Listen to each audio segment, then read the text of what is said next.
Before he left the country, Ronan Gallagher covered every wall of the lakeside mansion on Lake Michigan with photographs of his wife and the man she thought she had hidden. Not one frame was crooked, not one image was blurred. By the time Camille walked through the front door that afternoon, home early to set the stage for the announcement she had been orchestrating for months, the house no longer looked like a home. It looked like a courtroom built from glossy paper, cold light, and 6 years of lies. She froze beneath the crystal chandelier. On the staircase, in the dining room, along the gallery hall, beside their wedding portrait everywhere. It was her and the family's own lawyer, in hotel corridors, in a secret apartment, inside the very chapel where no camera was ever allowed to point. Camille did not scream. The one who screamed was the man who walked in 10 minutes behind her, arriving as the family's attorney, right up until he saw the final wall. The wall reserved for him alone, the wall that even Camille had never known existed. On the console table in the foyer, Ronan had left one envelope. Inside it was a signed divorce agreement, a flash drive, and a sealed medical file, the kind of file that made Camille grip the edge of the table to stay on her feet when she opened it. Beneath it all, a handwritten note in a hand calm enough to chill the room. "Congratulations on your ceremony. I returned the truth to this house before I left." And in the bedroom of the old man recovering from heart surgery, Ronan had hung nothing at all. He had simply placed a worn notebook back on the nightstand, the notebook of a nurse this family had once crushed. And that notebook was the thing that would bring the whole empire to its knees. If this story touched something in you, hit that like button and share it with someone who believes the truth always finds its way home. Subscribe to the channel so you never miss the next story about quiet strength, betrayal, and the moment justice finally arrives. And tell us in the comments, what would you have done in Ronan's place? 8 months before the photographs covered the walls, Ronan Gallagher sat at the head of a long table in a conference room overlooking the Chicago harbor, where 6 men representing a foreign shipping corporation had spent 3 weeks preparing for this negotiation. They had brought 2 attorneys, an interpreter, and a list of terms they believed no one would dare refuse. Ronan listened for 40 minutes without saying a word. He didn't tap his fingers, glance at his watch, or shift in his chair. When the head of the delegation finished speaking, Ronan simply placed a single sheet of paper on the table, pushed it forward, then rose and fastened the button of his suit jacket. The interpreter hadn't even finished translating the page before all 6 men had signed it. In this city, people whispered that the gunfire of the Gallagher family wasn't as frightening as the silence of its 3rd-generation heir, because when Ronan fell silent, it meant he had finished counting, and once he had finished counting, everything had already been decided before anyone had the chance to open his mouth and ask for more time. He was 34 years old, with black hair, gray eyes, and a faint scar running along the left side of his jaw, though no one dared ask where it had come from anymore. He controlled the docks, the buildings, and the streams of money flowing unseen beneath the city, and he was doing what his father had never dared to do, drawing the entire family out of the darkness and into the light, one contract at a time, one legitimate company at a time. Slowly and carefully, the way a man might dismantle a landmine. But power came with a price no one printed on paper. In the evenings, Ronan returned to the mansion beside Lake Michigan, where his wife, Camille, presided over intimate gatherings filled with smiles, arranged as perfectly as the candles along the dining table. After 6 years of marriage, everything remained proper. She stood beside him at ceremonies, linked her arm through his in photographs, and called him darling in front of their guests. And there was nothing between them. Not a single argument, because arguments required people to still care. Not one breakfast filled with laughter, because laughter required people to want to remain at the table for another 5 minutes. Ronan believed this was the price of the world in which he lived. That men like him weren't born to have a home, but only to guard an estate. He had grown accustomed to rooms crowded with people, yet utterly without a pulse. There was only one place in that mansion without cameras, the small chapel in the eastern wing, where his grandmother, the woman who had built the family beside her husband with nothing but their bare hands and a ship that had carried them away from Ireland, had established a rule no one was permitted to change, that no one should ever watch a person who was making a confession. Ronan honored that rule as he honored a promise made to the dead, and he had more promises to the dead than he did to the living. The heaviest of those promises belonged to his mother. When he was 20 years old and studying abroad, her heart stopped one night, and no one managed to bring a doctor to her in time. By the time he returned, all he could do was touch a hand that had already grown cold. 14 years had passed. Ronan had forgiven many enemies, but he had never forgiven the distance of that overnight flight. So when Uncle Cormac, the founder of the family, the 70-year-old man who had taught him everything from how to tie a necktie to how to read betrayal in a man's eyes, needed heart surgery, Ronan broke one of his own rules. He, the man who had never allowed a stranger to pass through the mansion gates, ordered his people to find the finest nurse in the state, whatever the cost, regardless of her background, with only one requirement, that she must keep the old man's heart beating. The personnel department submitted 3 files. Ronan studied only one of them closely, the file of a 27-year-old intensive care nurse, whose record had led her department chief to write a single sentence of recommendation. If my daughter had to be hospitalized, I would want this woman on the night shift. Ronan approved the file without meeting her, without conducting an interview, without even looking at her photograph for more than 2 seconds. It was only a stranger's name printed in the corner of a page. Tessa Marlowe. He had no way of knowing that his signature would become the most important decision of his life. More important than every business deal, every dock, and every building combined. 3 days later, Ronan left for the airport to begin an 11-week business trip to Singapore, for the largest deal in his plan to make the family legitimate. He kissed his wife's cheek with the proper formality beside the car, and Camille smiled and waved until the vehicle disappeared beyond the iron gates. Her smile vanished as quickly as a candle flame pinched between 2 fingers. Inside the house, her phone lit up with a message containing only 4 words. He's gone now. On the same night, Ronan's car passed through the mansion gates. On the other side of the city, Tessa Marlowe stood in the intensive care unit of a public hospital, with her fingers resting against the wrist of an elderly man who had just survived a critical episode, her eyes fixed on the small nurse's watch pinned to the front of her uniform. The machines around the bed were still running, and the numbers continued to flicker across the monitors, but she counted by hand, 1 beat at a time, as though machines were meant to offer guidance, while the human touch was what deserved to be trusted. It was a habit her mother had left her, along with that watch. Her mother had also been a nurse, and she used to tell her daughter that a machine could measure a heartbeat, but couldn't measure a human being, and that a good nurse had to touch her patients, had to let them know that someone was truly there. Her parents had died in a fire when she was 19, just as she had begun nursing school, and from that night forward, the watch became the only thing she carried with her through every shift. When her shift ended at 6 o'clock in the morning, Tessa didn't go home right away. She sat in the locker room and opened the envelope that had been in her pocket for 2 days, the one she hadn't dared to read a second time. It was a notice from a debt collection agency.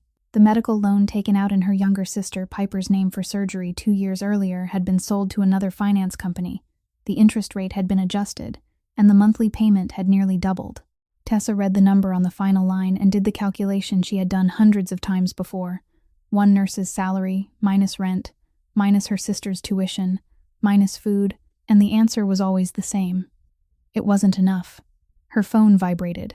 Piper was calling, her voice trying to sound cheerful in the way only family could recognize as forced, asking whether her sister had eaten breakfast, talking about classes, and then, only near the end of the call, hesitantly admitting that the school had just sent a notice saying that if the next semester's tuition wasn't paid on time, she would have to suspend her studies.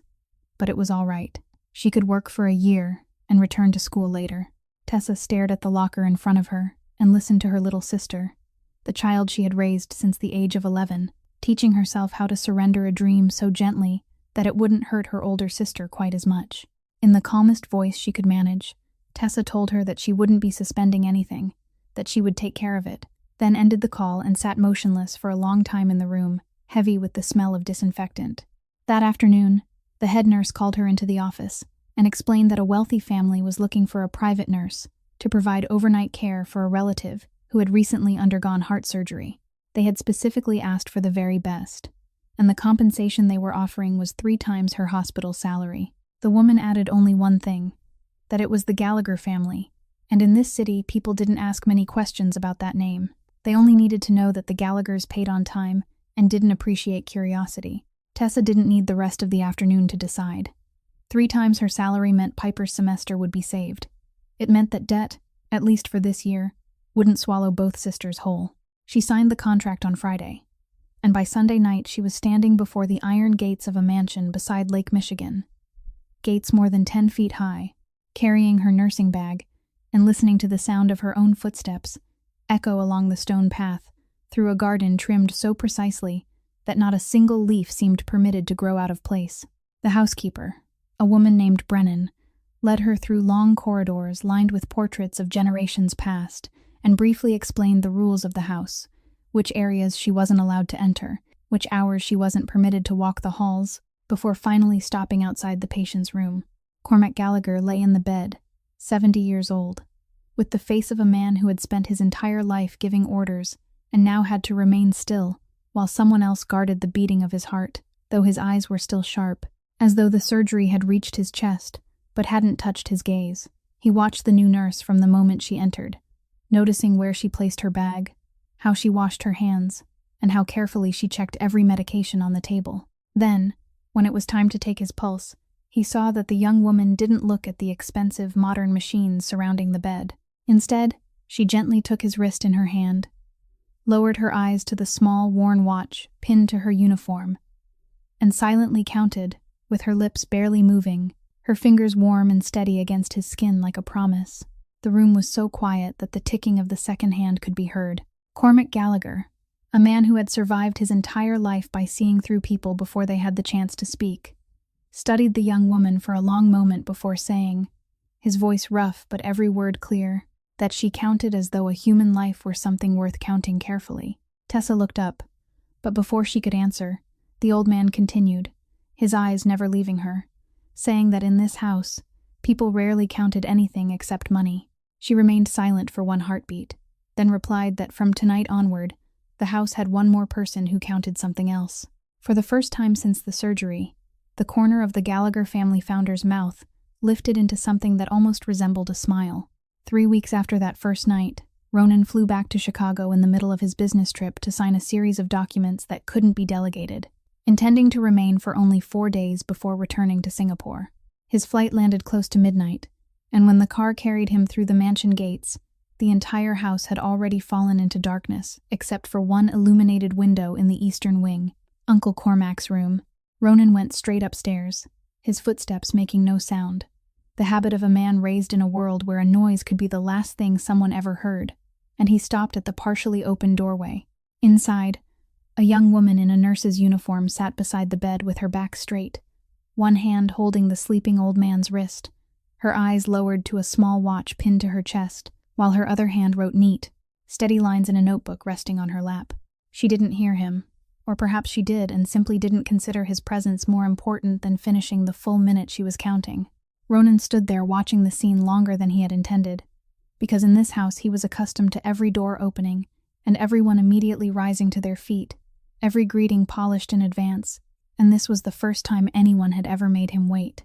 When she finished writing the final line and looked up, their eyes met, and Ronan waited for the familiar startle, the sudden stiffness of someone realizing that Ronan Gallagher stood before them.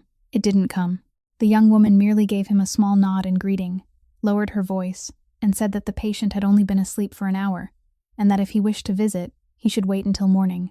Then she returned to her notebook as though the most powerful man in the city were nothing more than a guest who had arrived at the wrong hour. Ronan asked whether she knew who he was, not out of wounded pride but out of genuine curiosity, and Tessa replied without looking up that she did, that he was the man who paid her salary, while the old man sleeping in that bed was the person whose care she had accepted responsibility for, and inside a patient's room, responsibility came before salary.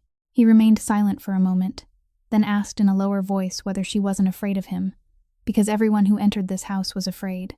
This time she lifted her eyes and looked directly at him, with the weary gaze of someone who had stayed awake through too many night shifts, and answered with a calmness that made her words twice as heavy, saying that a person who was about to lose everything didn't have much left to fear.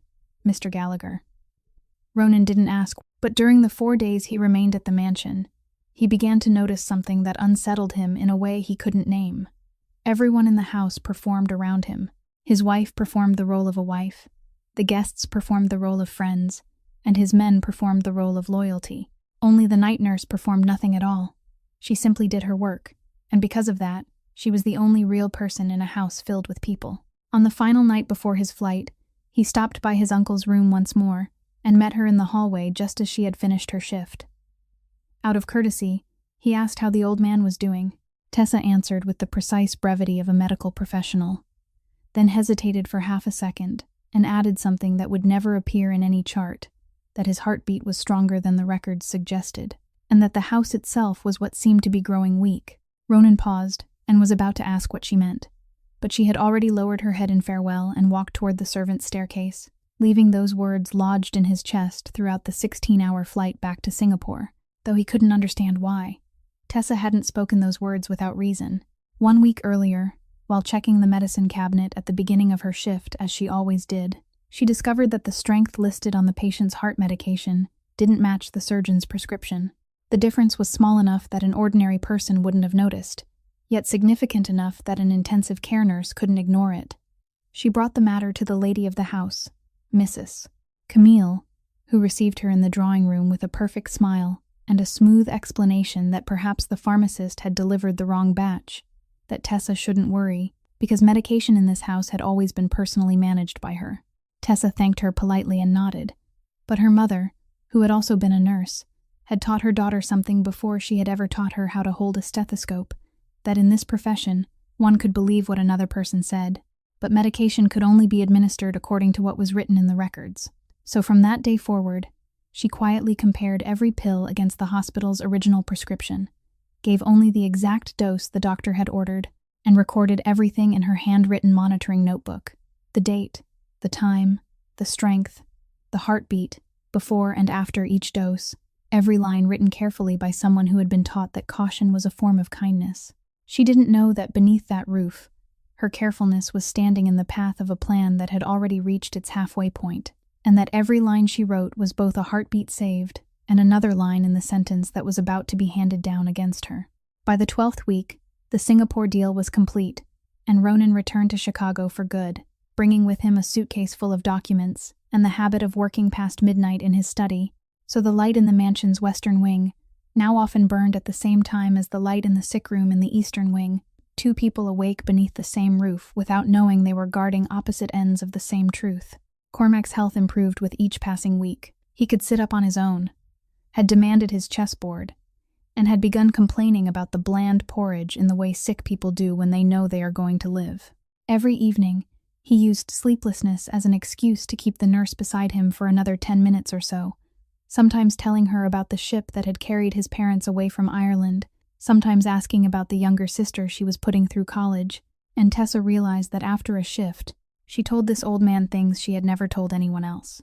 That night, close to 2 o'clock in the morning, the tray had run out of the mild sedative Cormac sometimes needed, while his sleeplessness had not. So Tessa went downstairs to the reserve medicine cabinet near the eastern wing, the shortest route past the small chapel, the only room in the mansion that Mrs. Brennan had told her on her very first night had no cameras, because of the founder's rule that no one was permitted to watch a person making a confession. The corridor was dark, lit only by the dim night lamps casting their glow along the base of the walls, and as Tessa passed the chapel's heavy wooden door, she heard voices. She stopped by instinct, not because she meant to listen, but because she was surprised. At 2 o'clock in the morning, who could still be praying? Then she realized it wasn't a prayer. It was Mrs. Camille's voice, low and urgent, speaking to a man, and through the thick door Tessa could hear only broken pieces of their conversation. The man's deep voice reassuring her about something, Mrs. Camille cutting him off, and then one complete sentence slipped through the gap beneath the door, so clear that even months later Tessa could still hear it inside her mind. It only needs to be announced before the old man's birthday. Tessa stood motionless in the corridor, her heart beating faster though she didn't understand why. The instincts of someone who had spent her life saving others told her there was something wrong in those words. But reason reminded her that this was her employer's home, and the affairs of the family weren't the concern of a nurse. She stepped back, intending to take another route, and at that exact moment, the toe of her shoe touched a small object lying on the stone floor just outside the chapel door. She bent down and picked it up. It was a white gold cufflink, heavy and cold in her palm, with a single letter P engraved across its face in an old-fashioned script. Tessa didn't think much of it. If someone in the house had dropped something, it should be returned to someone in the house. She slipped the cufflink into the pocket of her uniform, took the longer route to the medicine cabinet, collected the exact dose she needed, and returned to the sick room, where the old man was waiting beside a chessboard with the game still unfinished. She didn't tell him what she had heard, partly because she didn't want a heart patient burdened with worry, and partly because she still couldn't name the thing she herself should have been worried about. The following morning, when her shift ended, Tessa found Mrs. Brennan in the kitchen, placed the cufflink on the table, and explained that she had found it the night before in the corridor of the eastern wing, asking the housekeeper to return it to its owner because she didn't know whom it belonged to. The housekeeper looked at the cufflink, and Tessa caught something passing across the face of the woman who had worked in that house for 30 years. Not surprise, but something close to recognition. Before Mrs. Brennan quickly tucked it into the pocket of her apron. At that precise moment, Mrs. Camille passed the kitchen doorway. The mistress of the house slowed by half a step, her eyes sweeping across the white gold cufflink in the housekeeper's hand, before rising to meet Tessa's gaze for exactly half a second, no longer, accompanied by a perfectly polite smile, before she continued toward the drawing room as though nothing had happened. Tessa lowered her head in greeting and didn't understand. Camille understood far too well. She walked the length of the corridor without changing her pace, one hand resting lightly on the banister, and only when the door to her private room closed behind her did that perfect face begin to crack, revealing what lay beneath it. The cufflink didn't frighten her. Men dropped things. It was a small matter, something a single lie could erase. What made Camille's hand turn cold against the doorknob was another image entirely. The night nurse with the hardbound notebook she carried everywhere. The nurse who had once sat in this very drawing room, polite and direct, asking why the strength of the heart medication in the cabinet didn't match the doctor's prescription. A person who kept careful records was a witness. And the most dangerous kind of witness was one who didn't yet know what she was witnessing, because no one could bribe a person who didn't know she possessed something worth selling. Camille stood before the mirror for a long time, watching the woman reflected there arrange every feature back into its proper place. And when she finally lifted the telephone and called her mother, her voice had become smooth as velvet once again. "Mother, I think it is time our family paid closer attention to Uncle Cormac's medication. I have heard that lately, a few things in the medicine cabinet haven't been counted as carefully as they should be." The blow fell on a Tuesday morning, less than a week after that half-second glance at the kitchen doorway, and it was arranged with such precision that whenever Tessa remembered it afterward, a chill ran down her spine. Ronan had left the city 2 days earlier for a brief business trip to the East Coast, the final journey needed to close the deal, and the house was without the only man who might have asked the difficult questions. As usual, Tessa arrived before her shift to receive the handover, and the moment she stepped through the side entrance, Mrs. Brennan met her with an expression Tessa had never seen on the face of that composed woman, the expression of someone who wanted to say something but wasn't permitted to speak. In the grand drawing room, Mrs. Camille stood beside a woman in her 50s, wearing an ivory silk suit, her hair swept into an immaculate updo, without a single strand out of place. Someone Tessa had seen visit for tea several times before, the mistress's mother, Mrs. Lorraine Draven. On the long wooden table, someone had already placed Tessa's nursing bag, the bag she always kept in the staff locker, with its zipper open, and beside it lay 2 objects arranged neatly on a white cloth, like evidence in a courtroom. An unopened vial of morphine bearing the label from the controlled medication cabinet, and a gold pocket watch engraved with the Gallagher family crest, the heirloom that had always rested inside the glass case in the gallery. Tessa looked at those 2 objects, then at her bag, and for the first moment, she didn't even feel afraid. She felt only emptiness, like someone missing a step in the dark, because her trained mind understood the entire structure of the trap before her heart had time to understand that she was the prey. She said that she had never touched those things. Mrs. Lorraine smiled, and that smile was more frightening than any shout could have been, then spoke in the polished, courteous voice shaped by 30 years of charity teas, saying, "My dear Miss Marlowe, no one here wishes to make a scandal of this. This family has endured enough public attention, so we won't call the police. Consider that the final act of mercy we are extending to you, to preserve both your dignity and the dignity of this house. But of course," she continued while pouring herself tea as though they were discussing flowers, "we have a moral obligation to report the matter to the State Board of Nursing. You understand? Procedures are procedures."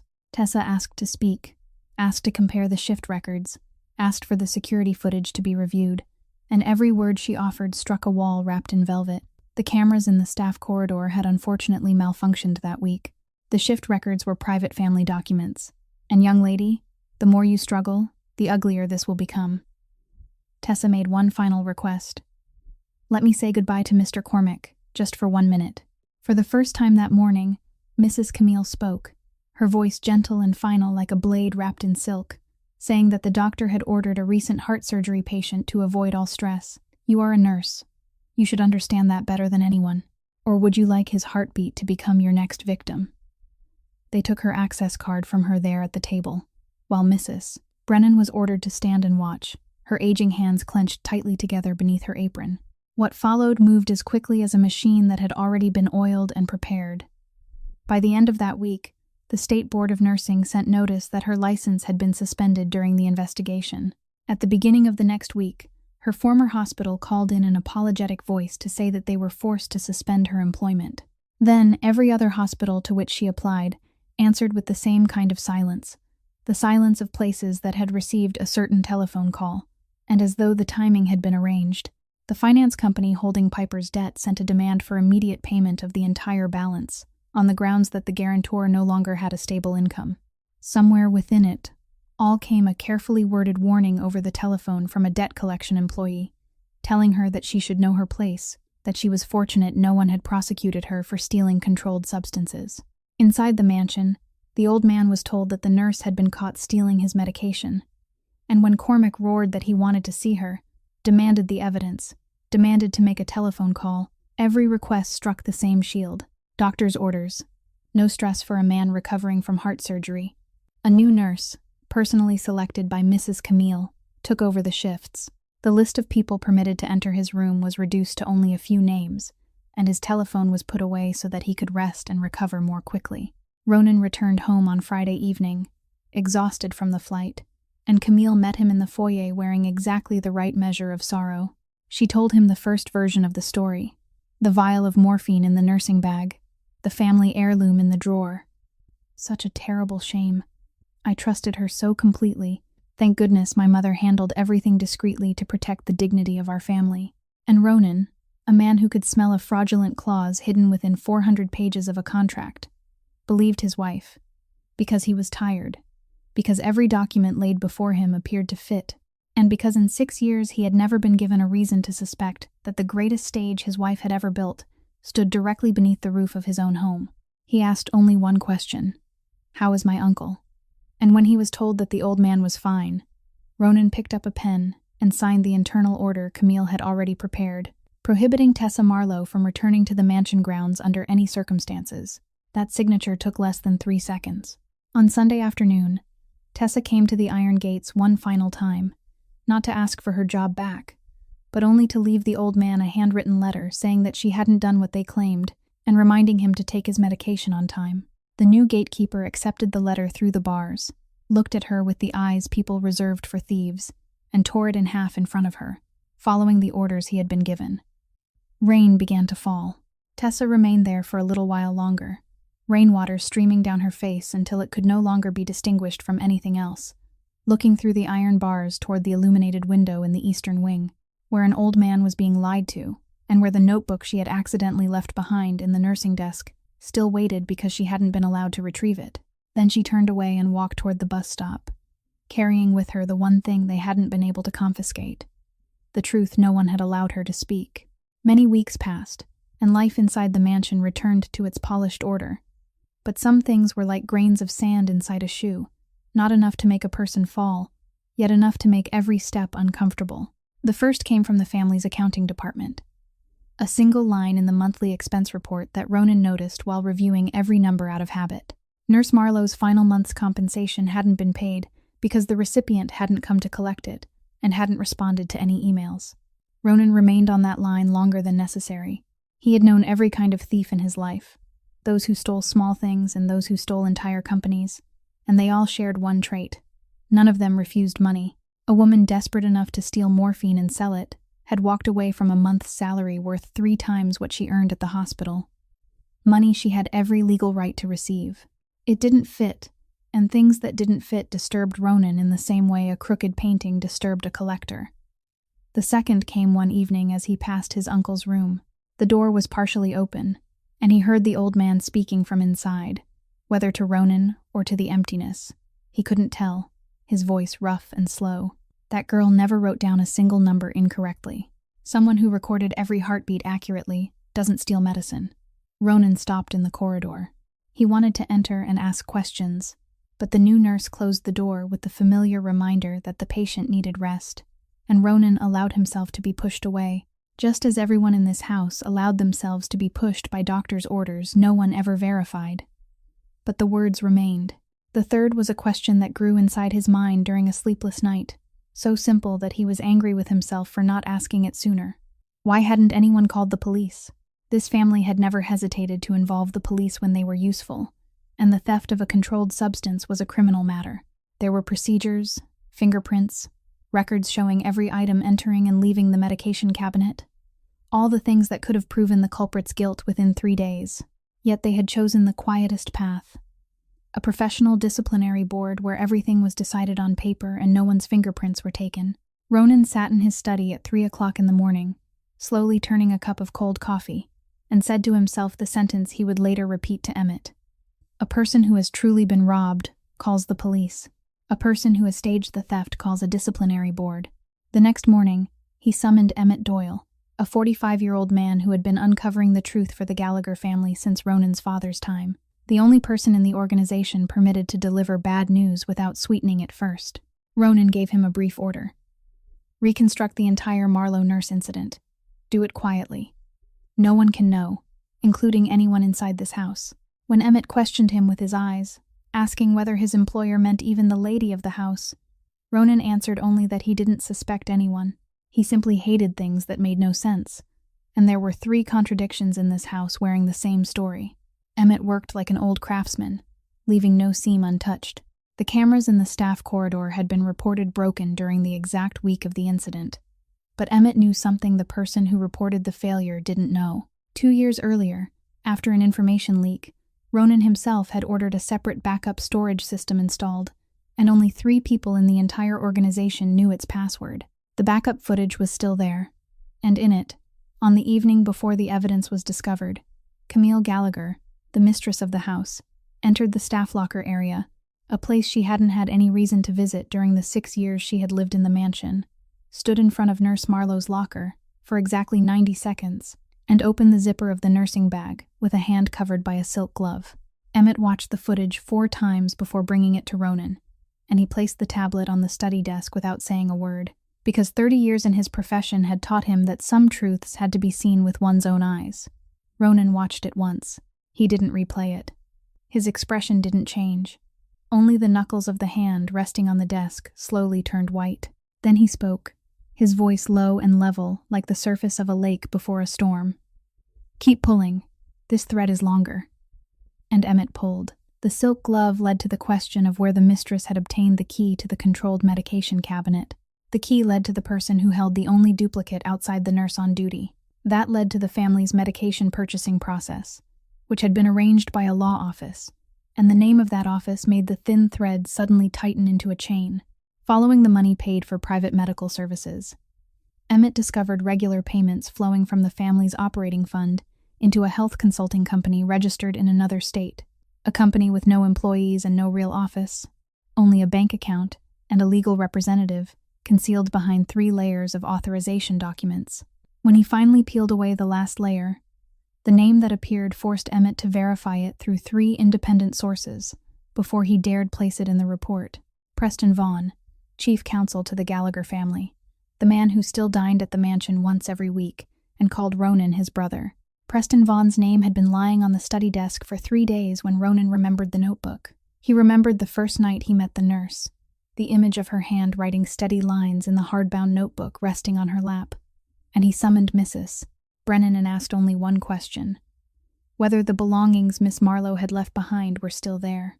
The housekeeper remained silent for 1 beat longer than usual, then said that no one had cleared out the nursing desk in the former sick room, and there was something in the way she spoke that made Ronan understand that no one had cleared it out, not because anyone had forgotten, but because an old pair of hands had quietly made sure it wouldn't be touched.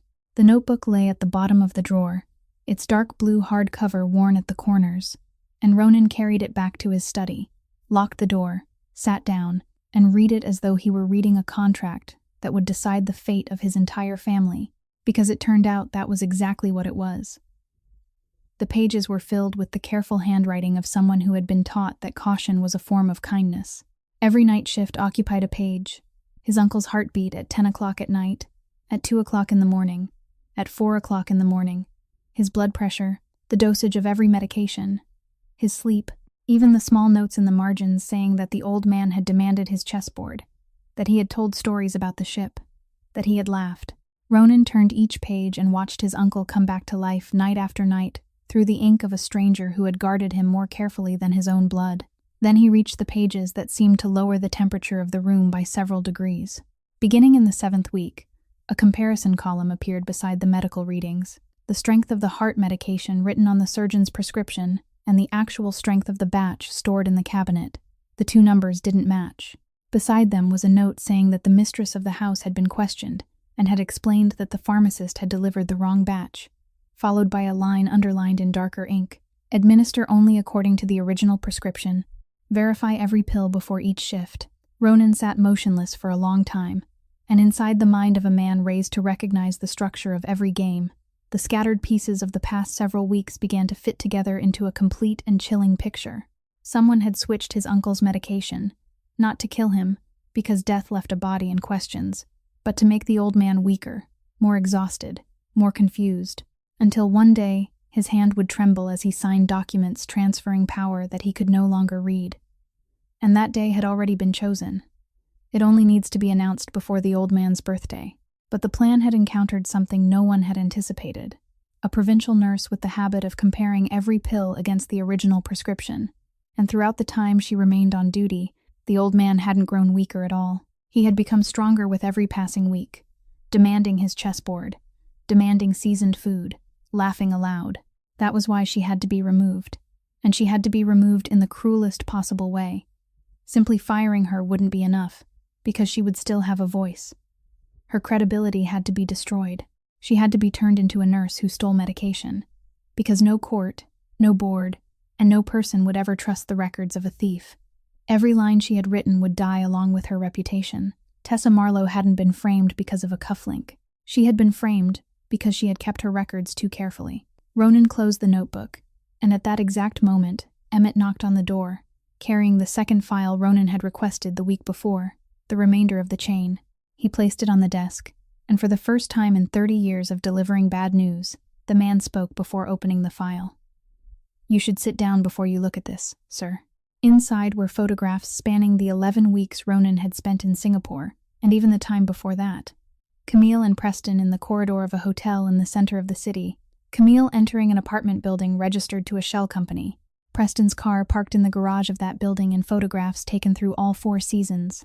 And the final page wasn't a photograph, but a copy of a medical record from a discreet private maternity clinic, issued under a woman's maiden name, Camille Draven, nearly 14 weeks pregnant.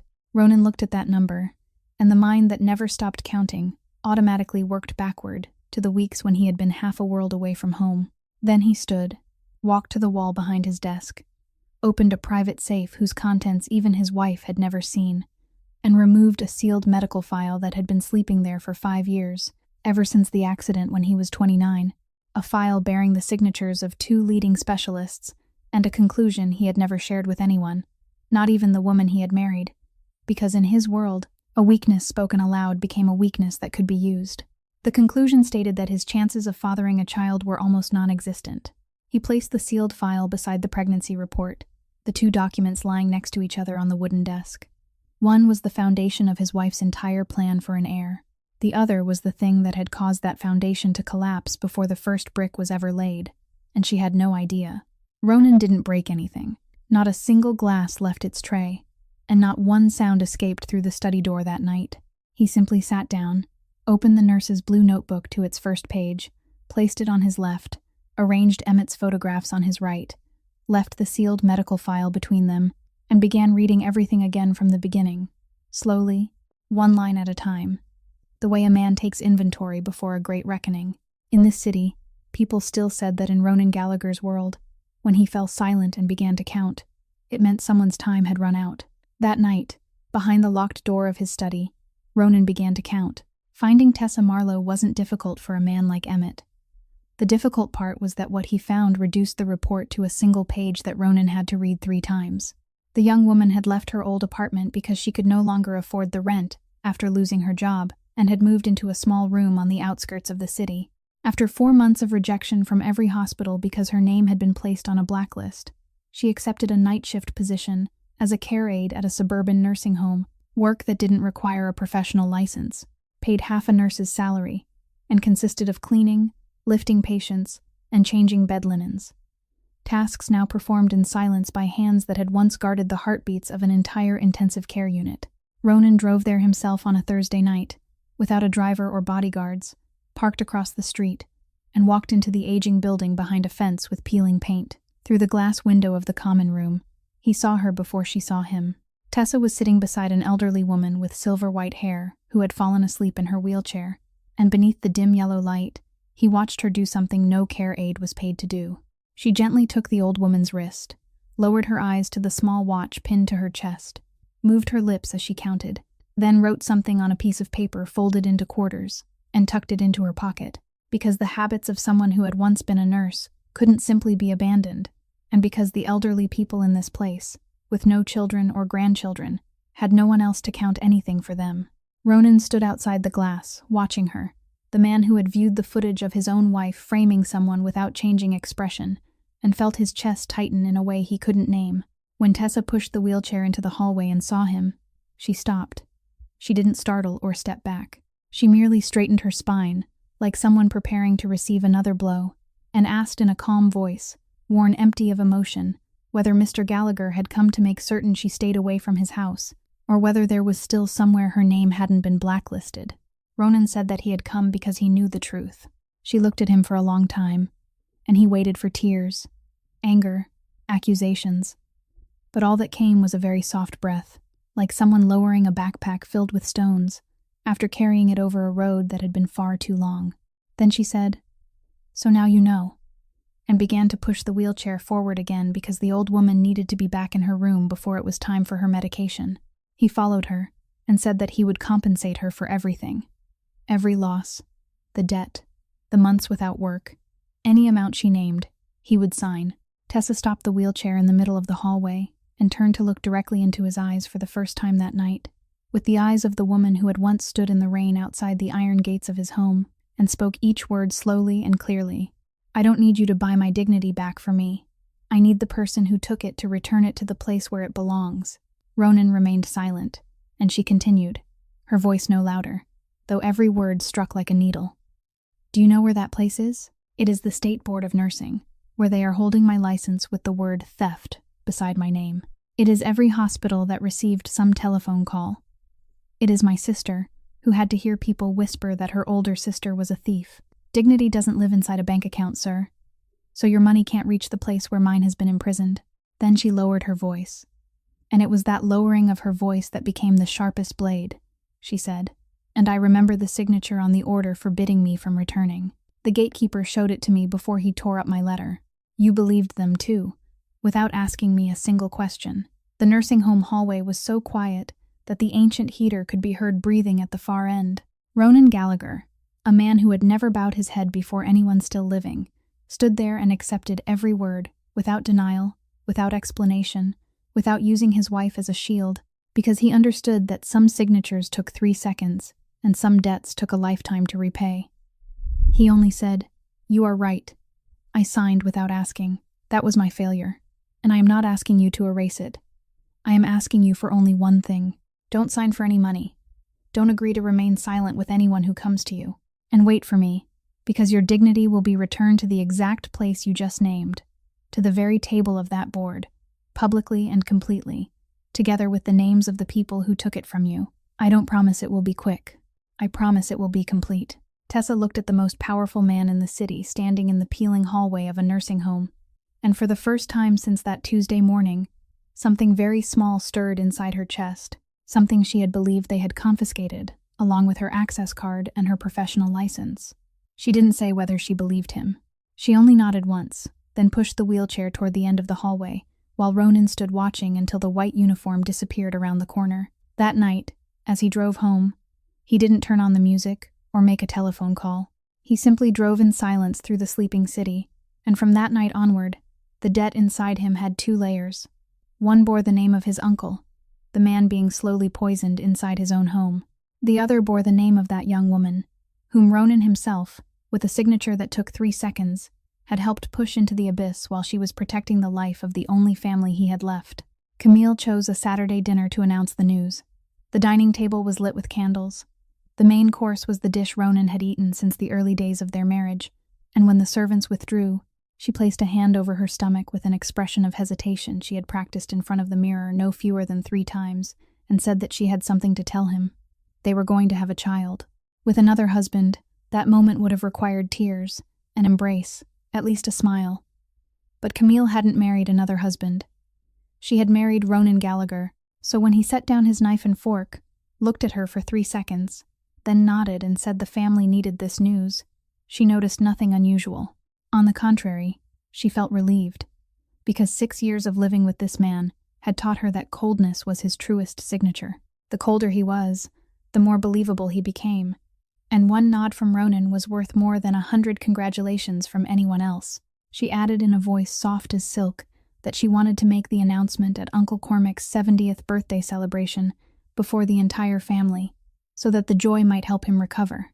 Ronan lifted his wineglass, turned it slowly, and told her to arrange it, that she and her mother could decide the guest list, because he had been occupied lately with the restructuring of several companies. Not one word of that sentence differed from the man he had always been, and that was precisely what made it the perfect disguise.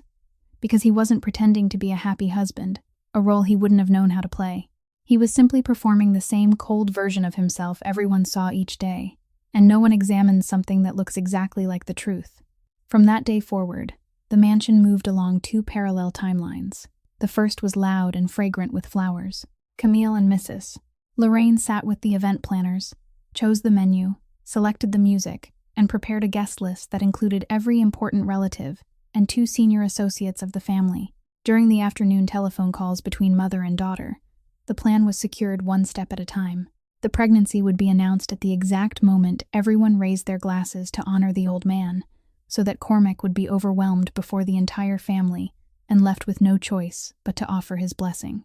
Then, carried forward by that momentum, within 1 month, they would have him sign the executive authorization documents Preston had prepared long ago, perfectly legal papers with all the proper witnesses, a transfer of power without a single gunshot. Mrs. Lorraine ended one call with what she believed was the wisest sentence she had ever spoken. Let the old man be happy. Happy people sign more easily. The second timeline moved in absolute silence.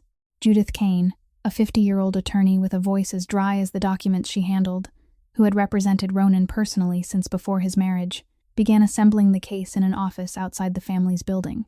The divorce petition, the asset records, and Emmett's chain of evidence were duplicated and stored in 3 separate locations. While reviewing the ownership documents, she discovered something even Ronan had forgotten.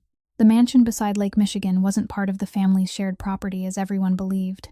It had been purchased through the inheritance fund his mother left him and had remained registered to that fund ever since, which meant that legally, every wall, every corridor, and every room in that house belonged to Ronan alone.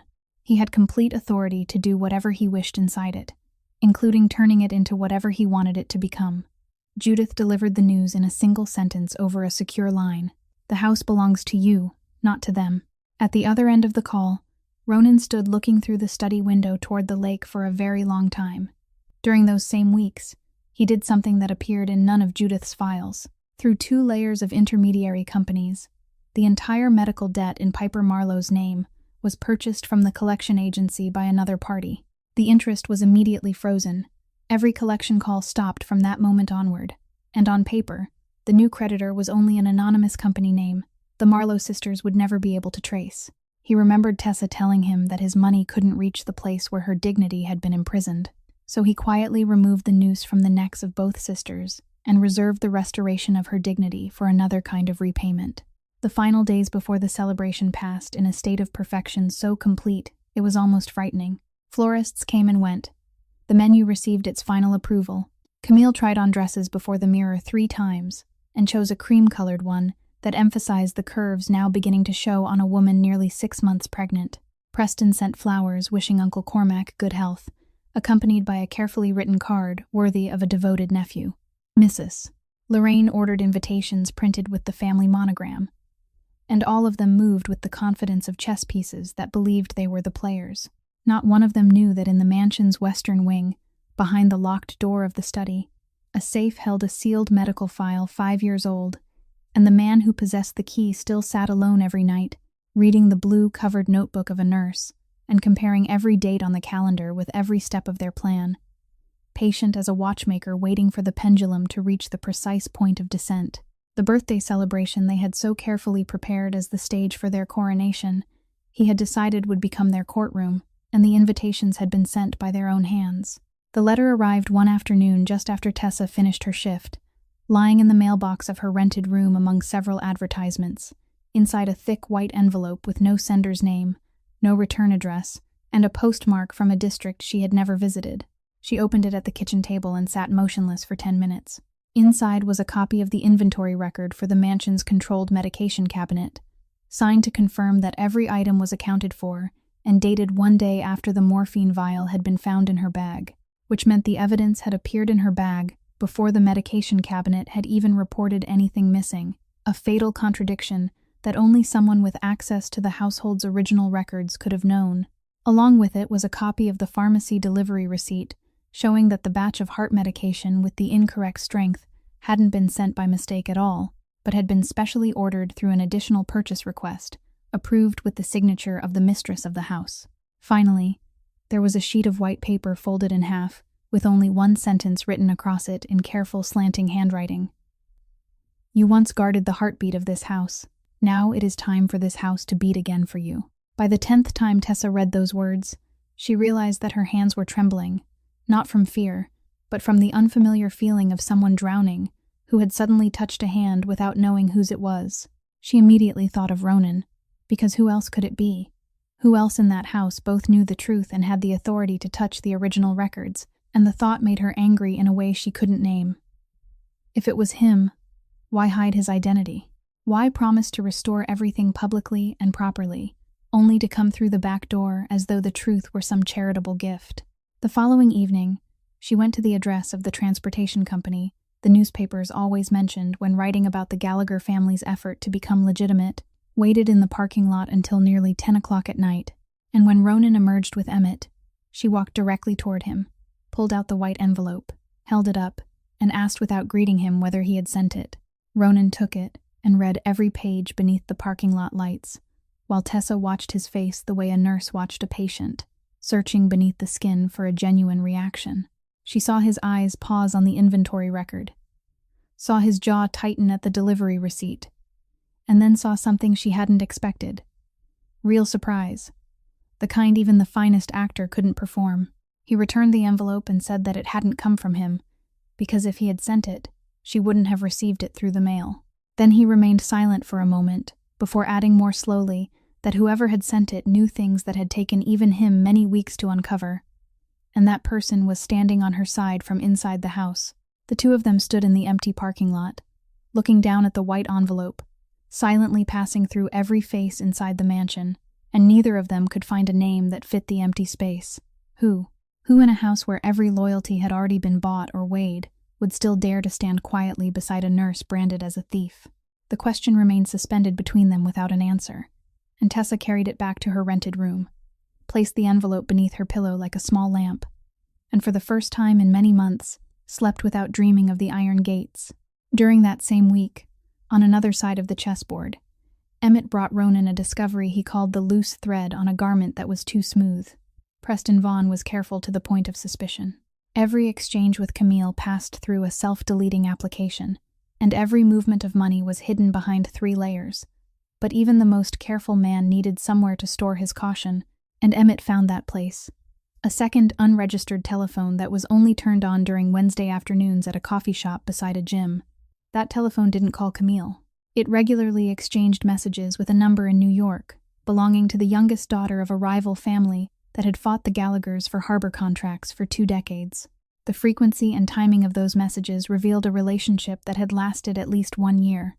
Running alongside the New York business trips Preston continued to report as meetings with associates, The lawyer was walking two ropes at once. If the plan to seize the Gallagher family succeeded, he would have Camille and the seat of power. If it collapsed, he already had a doorway waiting in New York, through which he could escape while carrying every secret of the Gallagher family as his dowry. Camille, the woman who believed she was holding the strings, was in truth nothing more than a reserve chess piece in another man's pocket. Emmett asked whether the information should be added to the file for Attorney Kane. Ronan stood beside the window looking out over the dark lake, silent for so long that Emmett thought he hadn't heard. Then he turned, and in the man's eyes was a light Emmett had seen only a few times during his 30 years of service to the family. Ronan said no, that it wouldn't go into any file, not Judith's, not anyone's, and ordered him to keep it separately for Ronan alone. Then he looked toward the study door, as though he could see through it into another room within the house, and spoke the final words of that night. The last wall will belong to him. On the final day before the celebration, the house unknowingly cleared the way for Ronan's plan. Following an appointment made 3 weeks earlier, Camille and Mrs. Lorraine went to a resort in the city for skincare treatments, a final dress fitting, and an overnight stay so her complexion could rest before facing the cameras. The event crew wasn't scheduled to arrive and begin setting up until the following morning, so when dusk settled over Lake Michigan, the mansion held only the household staff and one man who had told his wife he would be occupied with a corporate restructuring meeting until late into the night. At 7 o'clock in the evening, Ronan summoned every member of the staff to the foyer, from the cook to the gardener, and personally handed each of them a sealed envelope along with a brief announcement. The entire household would receive 2 full days of paid leave. Transportation had already been arranged to take everyone home, and for anyone wishing to visit family farther away, the tickets were waiting inside the envelopes. No one was to return before the morning after next. The servants departed amid a murmur of grateful thanks. Only Mrs. Brennan remained until the end. The woman who had spent 30 years hearing even the things the walls didn't say studied her young employer for a long time, studying those gray eyes that were calm in a way that was almost frightening. She didn't ask why. She didn't ask whether he needed help. She simply removed the familiar ring of keys from her waist, placed one key on the table, and said that she would leave the code on her desk. Then she put on her coat and walked out to the car, and at the moment the side door closed behind her, Ronan understood that he had just received the closest thing to a blessing that this house still possessed. At 9 o'clock that night, Emmett's unmarked van backed through the rear gates, carrying sealed cardboard boxes that the 2 men unloaded and carried inside with their own hands, without hiring another person to assist them. And the work began. Ronan worked the same way he negotiated, slowly, precisely, without a single unnecessary movement. The grand foyer came first, the place where every guest would take the first step into the house and lift their eyes toward the crystal chandelier.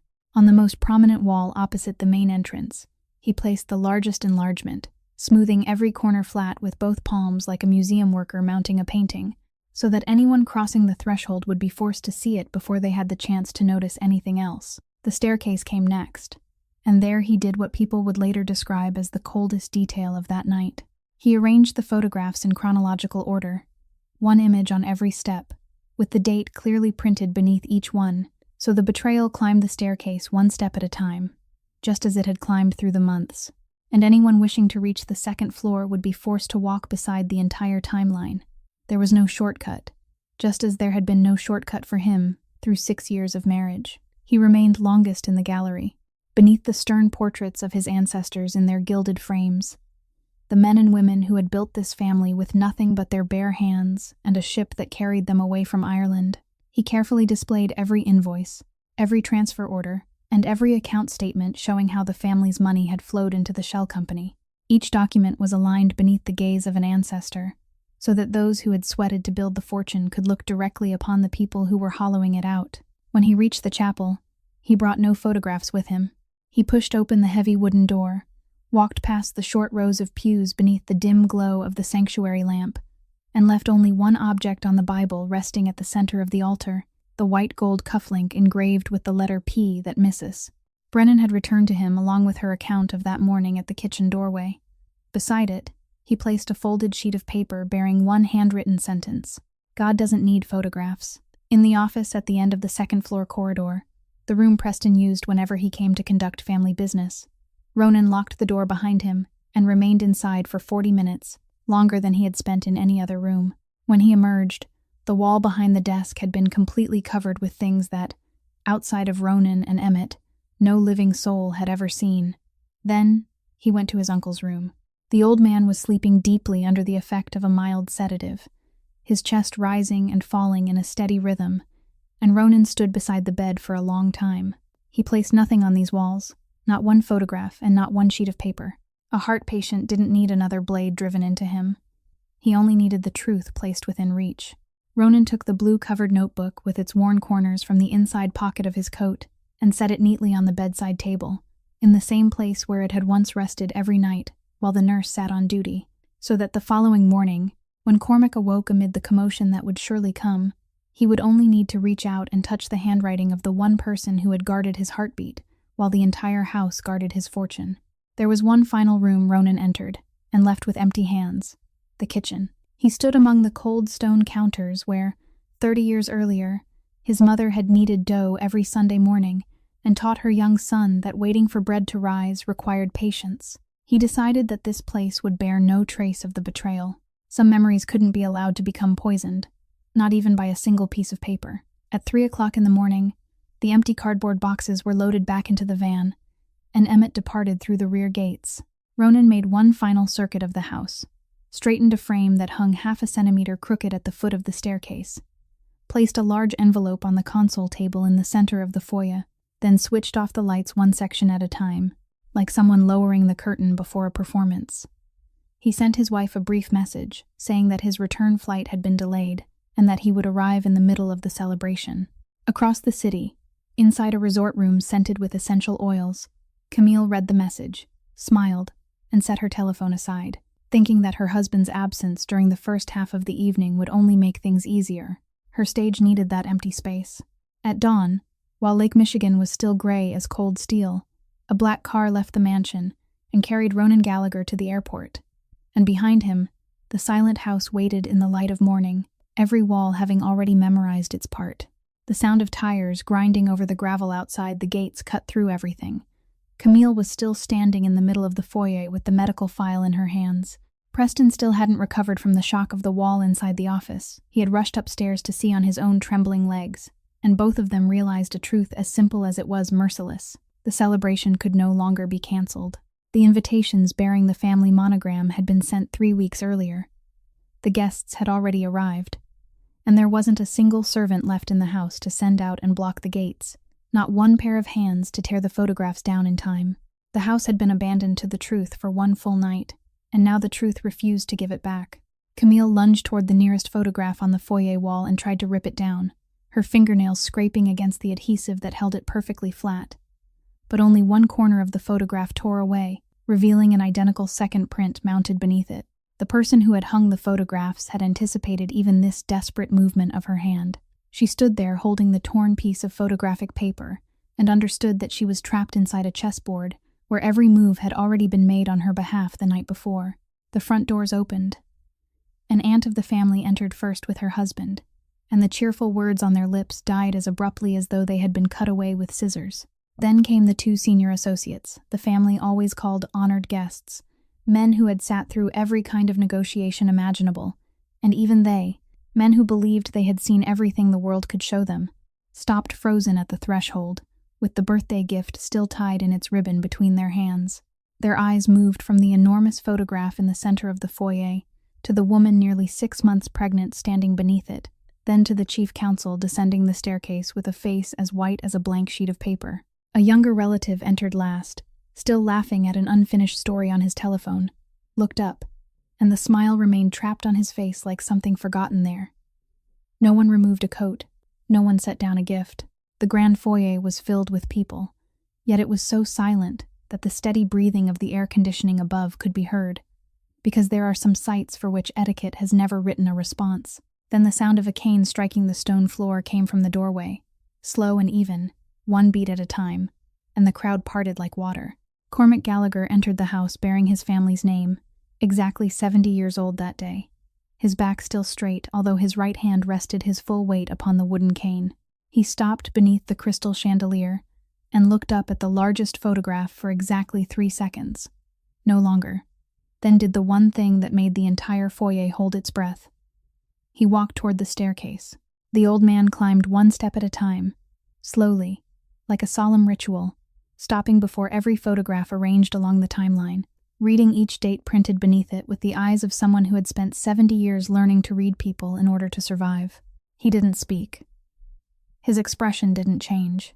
Only the knuckles gripping the top of the cane grew whiter with each step, while everyone below stood motionless and watched the founder of the family walk the full length of a betrayal, stretching across dozens of stairs on legs that had only recently endured heart surgery. When he returned to the foyer, he stopped before the medical file lying on the stone floor where Camille had dropped it, bent down and picked it up with the deliberate movement of a man who wouldn't allow anyone to do it for him, opened it, and began to read. They watched him read the first page, then the page bearing the signatures of 2 doctors, then lift his head, and that gaze traveled in one unbroken line from the document to the nearly 6-month curve beneath his niece-in-law's cream-colored dress. Camille stepped back half a pace. Then Cormac Gallagher spoke his first words since entering the house, his voice quiet but falling across the stone foyer like a sentence being handed down. The person who meant to surrender the Gallagher name to a lie will explain. No one answered. Preston chose that exact moment to do what men like him always did when the game collapsed. He began retreating toward the corridor, stammering something about calling the bar association, and his legs carried him back upstairs into the familiar office, perhaps to gather documents, perhaps only to hide. But the door opened, and he froze before the wall behind the desk for the second time in his life. This time Camille followed close behind him, because at that moment she refused to let him out of her sight, and over his shoulder she saw what the darkness of the office the night before hadn't allowed her to see completely. Photographs taken in New York. Preston with a young woman Camille had never met, though she immediately recognized the surname of the rival family printed on an event card visible in one of the images. Evenings extending across more than a year. Enlarged messages from a telephone she hadn't known existed. An entire escape route her lover had quietly constructed for himself. Camille stood in the middle of that room and collapsed for the second time within a single hour. The first time, she had been a wife exposed by her husband. This time, she was a woman realizing that she too had been nothing more than a reserve chess piece, in the pocket of the man she had sacrificed everything to choose. 2 collapses upon the same walls, arranged by the same hand. She turned toward Preston and was about to speak when his telephone rang. An unknown number. He answered by the instinct of a drowning man, reaching for anything that might keep him afloat. And from the speaker came a woman's voice, clear, dry, and cold as a blade laid against glass. "My name is Judith Kane, legal counsel for Mr. Ronan Gallagher. I am calling to inform you that every document currently displayed inside the property has been duplicated and formally recorded. Any attempt to remove or destroy them will be documented as destruction of evidence. The divorce petition and all related legal claims were filed this morning. From this moment forward, all communication must go through my office. And before you ask, the answer is no. My client is no longer there to carry the consequences of your choices." No one ate birthday cake that night. The 3-tier cake remained untouched inside the kitchen refrigerator while Cormac Gallagher, using the same voice with which he had built this family half a century earlier, ordered everyone bearing the Gallagher name and the 2 senior associates to remain, while the other guests were escorted home with the brief explanation that the family had a matter to resolve. He summoned the family council immediately in the grand dining room, refusing to wait until morning or move the meeting to an office, and he held it beneath the walls still covered with photographs and documents that, under Attorney Kane's instructions, no one was permitted to touch, because the old man wanted every judgment delivered that night to be spoken directly before the evidence, in the same manner trials had been conducted when he still had nothing to his name, by looking straight at the proof and speaking. He sat at the head of the table, his cane resting across the arms of his chair like a scepter, and judged them one at a time without raising his voice once. Preston came first. The lawyer managed exactly 3 sentences: that everything could be explained, that documents could be interpreted in different ways, and that he needed time. Cormac allowed him to finish, listening with the patience of a man who had heard thousands of liars throughout his life, then slowly recited 3 numbers from memory: the account number of the shell company, the amount of money that had passed through it over 2 years, and the number of the provision in the very family charter Preston himself had drafted years earlier, the provision concerning betrayal of trust. Preston fell silent. Cormac declared that every position he held was revoked that very night, and that his access to all documents was terminated. Then the old man did something no one in the room had expected. He turned to the two senior associates and said that the following morning, the entire file concerning the shell company, the fraudulent consulting contracts, and the taxes this gentleman had so skillfully evaded over the years would be delivered to federal prosecutors and the tax authorities, complete and voluntarily, by the family itself, because Cormac Gallagher understood something men like Preston never would, that the harshest punishment for a fox was to throw it to the very hunters it had once outwitted. He ended Preston's judgment with a sentence the entire city would later repeat. A stranger's prison is cleaner than forgiveness inside the family. When Camille's turn came, she could no longer stand without holding the back of a chair, and in one final instinctive movement, she placed both hands around her stomach, as though searching for a shield. Cormac looked at the gesture and slowly shook his head. "Don't do that," he said. "That child isn't your shield, and it will never be your debtor."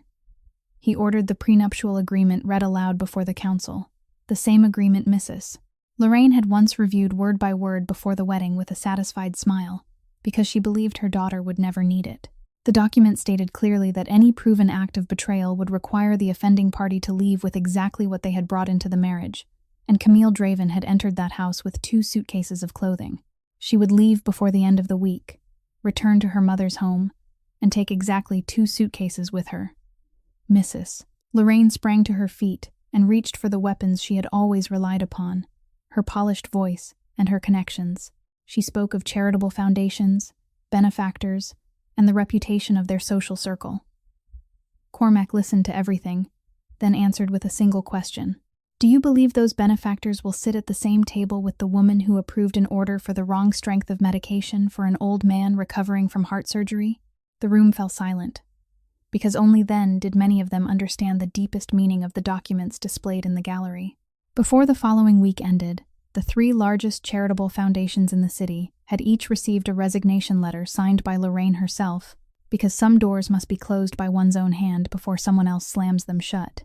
Then, in the middle of that room filled with rigid faces, the 70-year-old man softened his voice for the first time that night and spoke of the only person absent from every wrongdoing, the unborn child. He declared before the entire family, so that every ear would hear and no mouth would ever be permitted to say otherwise, that the child was innocent, that it wouldn't carry the debts of adults, and that no one bearing this family name would ever speak of it with anything but kindness. That very week, the family would establish a fully funded trust to support the child until adulthood, independently managed, so that regardless of what became of the adults, a child soon entering this world would always have food, an education, and enough to begin a life of its own. "This family has done many things in the past that should bring us shame," he said. "But we have never settled accounts with a child, and we never will." The council ended close to 2 o'clock in the morning.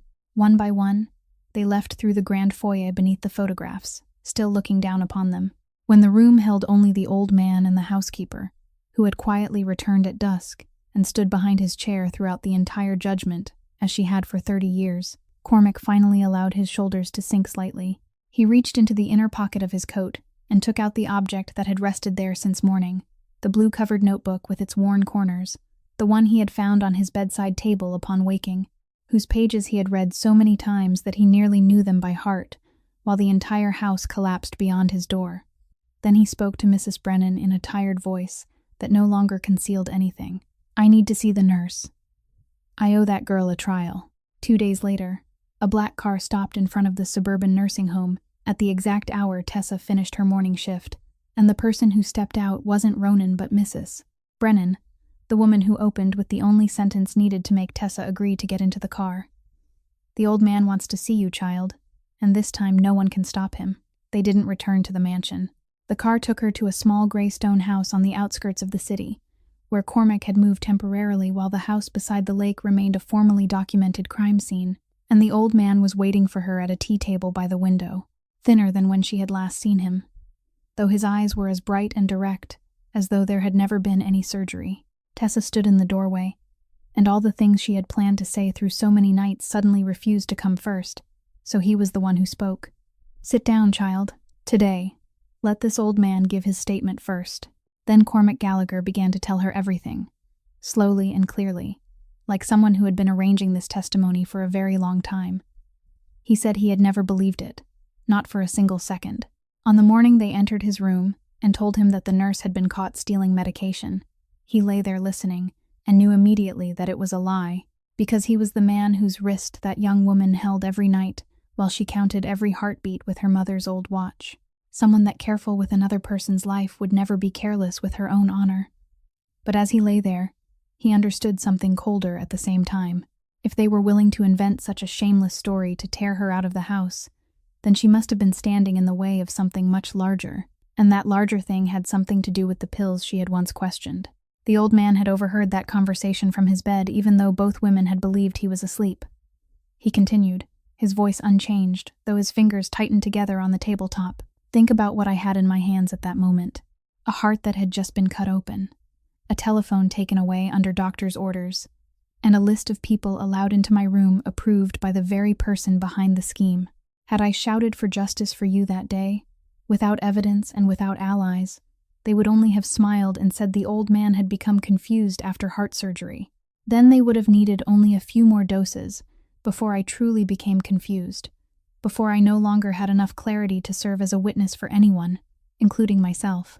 So I chose the founder's way, the same way that allowed a penniless boy to survive among the most brutal docks 60 years ago. I pretended to lose. In front of the new nurse, he began forgetting people's names, drifting to sleep in the middle of sentences, and allowing his hand to tremble when he held a spoon. He performed exactly the script the people who had switched his medication expected, so they would believe the incorrect strength was doing its work, so they would calmly wait for his 70th birthday, without increasing the dosage, while every evening, the only woman in the world he trusted without condition, Mrs. Brennan, quietly brought the correct medication into his room under his orders, purchased from a pharmacy in another district, and switched the pills back again, replacing their replacement, giving him the real medicine, and hiding the incorrect pills as evidence. She did it every day, throughout the months when the entire house believed he was slowly fading away. And it was also Cormac, through Mrs. Brennan's hands, the hands of the woman who held the keys to every document cabinet in the house, who gathered copies of the inventory records and the pharmacy delivery receipts, one page at a time, then asked her to mail them to Tessa from a distant district, without a signature or any trace, because he didn't know whether the letter would be intercepted, and he didn't know whether she could still trust anyone bearing the Gallagher name. He only knew that she needed to see proof that she wasn't losing her mind, that someone knew the truth. Those words were his. He had dictated them for Mrs. Brennan to write because his hand had been trembling, not from illness, but from rage. Tessa sat listening with both hands folded in her lap, and understood that throughout the months when she had believed herself to be the loneliest person in the world, 2 investigations had been moving through the darkness for her without knowing of each other. One conducted by the younger man in the western wing through backup cameras and financial trails, the other by the old man in the eastern wing through switched blister packs and handwritten copies. 2 tunnels dug from opposite sides of the same mountain, both moving toward her. Cormac released a long breath, then reached into the inner pocket of his coat, removed an object, and placed it on the table between them. The gold pocket watch engraved with the family crest, the heirloom that had once rested beside the morphine vial on the white cloth that Tuesday morning. For the first time throughout his story, his voice trembled slightly. I am sorry I allowed you to pay the price for my performance. You lost your license, your work, and even your name, so that an old man could survive while pretending to be confused. In this house, old people are only believed when they are close to death. Take it. It was once used to accuse you, so from this day forward, it must belong to you. Tessa looked at the heavy gold watch lying between them, an object worth more than everything she had ever owned combined, and she didn't take it. Instead, she reached across the table, gently took the old man's bony wrist, turned it over, placed her fingers in the familiar position, lowered her eyes to the small nurse's watch pinned to her chest, and began to count, her lips moving silently as they had through hundreds of night shifts, the habit of someone whose profession had entered her heart. Cormac Gallagher sat still and let her count, the 70-year-old man who had judged an entire family without blinking, allowing 2 tears to roll down his wrinkled cheeks. Then he laughed, a rough, hoarse laugh mingling with his tears, and Tessa laughed too, and cried too. 2 people who had both been deceived by an entire house sitting beside a sunlit window, one counting and one being counted. while the heartbeat beneath her fingers beat steadily, strongly, stubbornly, like the heart of a man, determined to live long enough to watch justice finish its work. The hearing was scheduled for a Thursday morning near the end of the month. Inside the third-floor conference room of the State Board of Nursing building, the same place where 5 months earlier the name Tessa Marlowe had been entered into the record beside the word suspended, and Judith Kane arrived before everyone else, placing 3 thick files, marked with 3 different colors of paper on the table, like a surgeon laying out her instruments before an operation. Tessa sat in the row reserved for the accused, wearing the only good suit still hanging in the closet of her rented room, her hands clasped together in her lap, and throughout the previous night, she had reminded herself that no matter what the outcome might be, she would sit with her back straight, because her mother had once taught her that people could take away a nurse's job, but they couldn't take away the way she carried herself. The board consisted of 7 members, seated behind a long table, faces accustomed to cases of professional error, and the same denials repeated again and again. They began in the flat voice of procedure, and then Judith Kane rose, fastened the button of her suit jacket, and peeled away every layer of the scheme before those 7 people in the precise order she had planned, not one beat too quickly, and not one beat too slowly. First came the footage from the backup storage system, projected onto the white screen at the end of the room, 90 seconds, showing a woman in silk gloves, standing before a staff locker that she had no reason to approach, her hand opening the zipper of the nursing bag, with the timestamp in the corner showing that this had occurred 14 hours before the evidence was announced as discovered, and the room became so quiet that the hum of the projector could be heard. Next came the chain of documents, the inventory report for the controlled medication cabinet signed to confirm that nothing was missing, and dated 1 day after the morphine vial appeared in the accused woman's bag, the pharmacy receipt proving that the heart medication with the incorrect strength had been specially ordered through an additional request approved by the mistress of the house, rather than delivered by mistake, every page enlarged, every signature compared, and Judith ended each document with the same question released into the air. Members of the board, when someone reports the loss of something that was never missing, and orders the wrong thing when no mistake was permitted, what would you call it? Then came the first witness, Mrs. Brennan, the woman who had served as housekeeper for 30 years, stepping to the witness stand, with her back straight and her voice steady through every word. She described the morning she had been forced to stand and watch while the evidence was arranged on a white cloth, spoke of the cufflink that had been handed to her several days earlier, and told them about the blister packs she had switched back each evening under the patient's orders. When one board member asked why she hadn't reported the truth immediately, she looked directly at him and answered, "Sir, because in that house, speaking the truth 1 day too soon meant dying 1 day too soon. We had to survive long enough for the truth to grow." The balance of the room had begun to shift, and everyone could feel it, but Judith Kane had kept one final card. When she asked the board's permission to call the last witness, the wooden door opened, and the entire room, including the chairperson who had occupied that seat for 15 years, fell still. Cormac Gallagher entered, 70 years old, leaning on a cane, dressed in a charcoal gray suit, pressed as sharply as it had been during the years when he controlled the entire harbor. He moved slowly and steadily down the aisle between the 2 rows of seats, the sound of his cane striking the wooden floor echoing through the absolute silence, because there wasn't a person in the state who didn't know that name, and no one had ever imagined that one day the man who carried it would voluntarily enter a government hearing room to testify. He sat in the witness chair, refused the glass of water offered to him, stated his name and age clearly, and when asked what he wished to present, the old man looked across the 7 faces behind the long table, then turned toward the nurse sitting with her back straight in the accused person's row and spoke. Neither quickly nor slowly, each word falling like stone. "I have spent my entire life reading people in order to survive. I recognize a traitor before he has the chance to betray me, and a liar before he opens his mouth. And I am sitting here today to tell you, with the weight of all those years, that inside my house, the only person who didn't lie to me was the nurse my family falsely accused," he continued, briefly and without sparing himself, speaking of the performance in which he pretended to be confused, of the medication, and of the price a 27-year-old woman had paid for his survival. He ended with a sentence that caused the chairperson to lower his eyes to the papers before him for a long moment. "Members of the board, my family owes your profession an apology. Return the girl's license. Leave the rest of the debt for me to repay." The board deliberated for less than 40 minutes. The decision was read before the full hearing room. Every allegation was dismissed. The disciplinary record was completely cleared, and her nursing license was restored with immediate effect, accompanied by a formal recommendation that all evidence be transferred to the prosecuting authorities for action against those involved. As part of the legal agreement Judith Kane had arranged in advance, a public letter of correction bearing Lorraine Draven's signature was read aloud inside the room and sent to every hospital that had received a telephone call that year. Each word like another stone, the proud woman had been forced to pick up with her own hands and place inside her mouth. That same afternoon, Tessa's former hospital called, not with the apologetic voice she remembered, but with the formal tone of the hospital director, inviting her to return as the lead nurse on the intensive care unit's night shift. That evening, Piper screamed so loudly over the telephone that Tessa had to hold it away from her ear.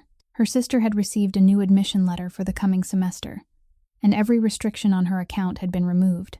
That night, inside her small rented room, Tessa sat at the table with her restored license lying before her and cried, for the first time since she was 19, without restraint and without hiding, crying for all the months she had stood in the rain outside the iron gates, for the nights she had scrubbed the floors of the nursing home, for every time she had lowered her face beneath the gaze reserved for a thief, and she understood that she wasn't crying because she had been rescued.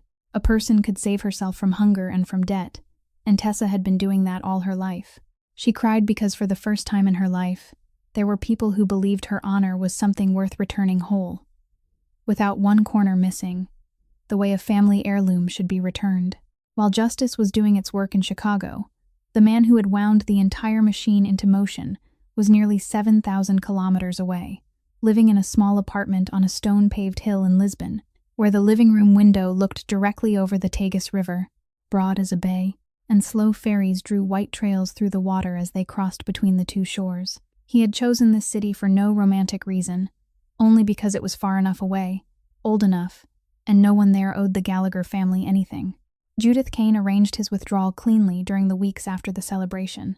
Ronan's share in every former family operation was transferred into the legitimate maritime transportation company he had quietly built over 4 years, while his holdings in the remaining divisions were sold back to the council under Cormac's temporary supervision, cleanly, decisively, without leaving behind a single thread that could pull him back. Before signing the final document, he did one more thing that made Judith ask twice whether she had heard him correctly. He set aside a large portion of his personal fortune to establish a transparent compensation fund, independently audited, for the people who had been crushed during the past 20 years by the family's lending system, the small restaurants lost to organized crime, the families who had signed loan papers in desperate times and spent the rest of their lives paying for them. Emmett prepared the list.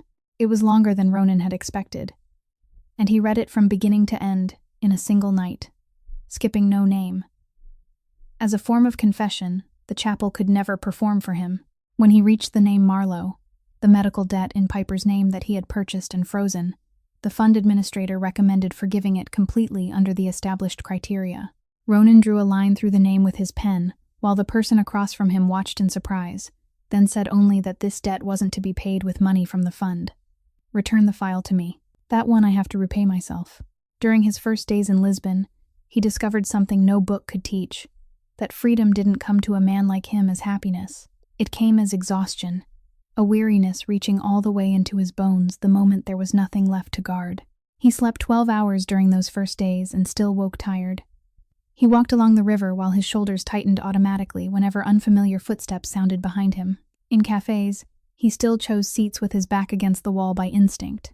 34 years in a world where one careless moment could mean disappearance had taught his body a language. His mind couldn't simply command it to forget. And he understood that leaving his old world was the easy part. Teaching his body that it was safe was the difficult part. On his 9th night in the apartment, he stood outside the bedroom with his hand resting on the key, already inserted into the lock, as he had done every night of his life. Then he stopped, looked at the key for a long time, pulled it out, and left the door unlocked. He lay down and listened to the distant sound of ferry horns over the river, his heart beating irrationally fast for the first half hour. And then sleep came, deep and without dreams, the first night in Ronan Gallagher's life that he slept behind an unlocked door. The following morning, he woke to find sunlight reaching halfway across the bed, something so small it was almost absurd, and he remained still for another 10 minutes, simply to feel it. The past called only once. One afternoon, a message from an unknown number appeared on his telephone, and he recognized the voice in the writing before he had finished reading. Camille wrote at length, beginning with memories and ending with a number. She said that life at her mother's house was difficult, that the baby would soon be born and needed many things, that whatever had happened, he had once been her husband. Ronan read the message twice and felt no anger, which surprised even him. The anger had remained in Chicago with the walls covered in photographs. What remained was only clarity. He forwarded the entire message to the office, managing the child's trust that Cormac had established, along with a request that they review everything to ensure that every real need of the child, from hospital costs for the birth to formula, diapers, and regular medical examinations, would be paid directly by the trust to the hospital and the appropriate providers, fully, on time, without a single cent missing, because the child was innocent and would never be allowed to lack anything that decent adults still had the power to provide. Then he did one final thing. He blocked the sender's number, not to block a mother, but to block a woman trying to use her child as a key to reopen a door that had already closed. He didn't do it out of anger, because anger was something that still clung to a person. He did it because it was finished in the cleanest meaning of the word, like a ledger closed after its final line, like a harbor after every shipment had been cleared. That afternoon, he walked down the hill, bought a small potted plant for the windowsill, the first meaningless thing he had done in many years, and stood watching the Tagus River change color beneath the sunset. The man who had once owned so many buildings that he couldn't remember all their addresses now had only a rented apartment, a small plant, and an unlocked door. And for the first time, he felt rich in a way that couldn't be counted. Half a year passed, like another lifetime. Tessa had returned to the intensive care unit as the lead nurse on the night shift, moved out of her old rented room into a small apartment with a window that welcomed the morning sunlight, stood in the university courtyard waving as Piper ran toward her to show off her final grades for the semester. And once every month, she visited the gray stone house on the outskirts of the city to play chess with an old man who always tried to cheat and then blamed it on his age. Life had healed in the way new skin grows over a wound, still thin, still sensitive, but closed. Then, on a Saturday afternoon at the beginning of autumn, a delivery man rang the bell with a carefully wrapped parcel from Lisbon, and Tessa sat down at the kitchen table and opened each layer of paper, only to become still when she saw the object resting in the velvet lining, the gold pocket watch engraved with the Gallagher family crest, the heirloom that had once lain on the white cloth beside the vial of morphine on the worst morning of her life, the gift she had refused to accept from the old man in the gray stone house. Beneath the watch was a handwritten letter, the script straight and restrained like the man who had written it. She read, "My uncle told me that you refused to accept it, that you took his wrist instead of taking the gold. I believe the old man admitted defeat with genuine respect for the first time in his life, so he handed it back to me and told me to decide what should be done with it. I would like to handle it this way. This object was once used as evidence against you. I want it to become evidence of the opposite. Evidence that something once used to harm a person can still be returned to its rightful meaning. And incidentally, there is a man in Lisbon who is relearning how to live with a pulse. He has learned how to sleep without locking the door and how to water a potted plant. But he still doesn't know how many times his heart beats in 1 minute when he is being honest. And he needs a good nurse more than he needs an empire. A round-trip plane ticket is inside the smaller envelope. Round trip. So the length of your answer remains entirely your decision." Tessa sat at the kitchen table for a very long time, the gold watch resting in her palm as heavily as a question, then laughed to herself when she realized that her other hand had somehow already picked up her telephone and begun checking the schedule for her vacation days. She flew there during the final week of September, and Ronan met her at the airport without flowers and without a driver, only a man in a gray sweater standing among the crowd, with the unfamiliar awkwardness of someone waiting for another person for the first time without any backup plan if she didn't come. They didn't return to the apartment immediately. He asked whether she was tired. She said she wanted to walk, and so they walked along the Tagus River beneath the afternoon sun, past stone-paved squares and old tram tracks, moving slowly and speaking little, until the city lights came on, and the river turned into a ribbon of molten bronze. They stopped beside a stone railing, and Ronan said what he had practiced inside his mind for half a year, though when the moment came, he still had to stop halfway through and take a breath. He said, "I owe you a complete apology. Not the kind of apology that comes with explanations attached, the kind men like me usually offer. So I am going to say it properly. That night at the nursing home, you told me that I believed them without asking you a single question. You were right, and the truth is worse than that. I didn't refuse to ask, because the evidence was convincing. I refused because believing them was the easier choice. Asking you was the harder one. If I believed them, my life could continue exactly as it had. If I asked you, I would have to open my eyes and look again at my entire house, and I chose the easier road. A stranger guarded the heartbeat of the only family I had left every night, and when they threw you out through the gates, I signed the paper that helped them do it. It took 3 seconds. I am sorry, Tessa, for those 3 seconds and for every day you had to pay for them. I am not asking you to erase them. I only need you to know that I understand. The river wind moved between them. Tessa looked at the water for a while, then turned toward him and spoke in a voice, no softer and no harder than the truth. I was angry at that signature longer than I was angry at the people who framed me, because they were my enemies, while you only needed to ask one question. But I also saw what you did throughout the months that followed. What a person truly is can be seen in the way they repair what they have broken, and you repaired it with everything you had. He asked, "Where do we begin then?" She answered, slowly and honestly, "I am not good at trusting people. You are not good at being trusted. We will have to learn both." They remained beside the stone railing for a long time, and when the evening grew cold, Ronan raised his hand as though to place it around her shoulders, then stopped halfway and quietly asked, "May I?" Tessa looked at the hand suspended there, waiting for permission, the hand of a man who had once made an entire city afraid, and she laughed, nodded, and his arm settled around her shoulders, warm and careful, the way someone touches something that knows how to hurt. There was no swelling music, and no fireworks above the river. Only 2 people who had broken in different places standing close enough to feel the warmth of the other, because she wasn't a reward heaven had given him for his years of suffering, and he wasn't compensation fate had sent her for hers. They were 2 people who had first healed their own wounds, then chosen each other with clear eyes and patient hearts, the way a person chooses something they intend to keep for the rest of their life.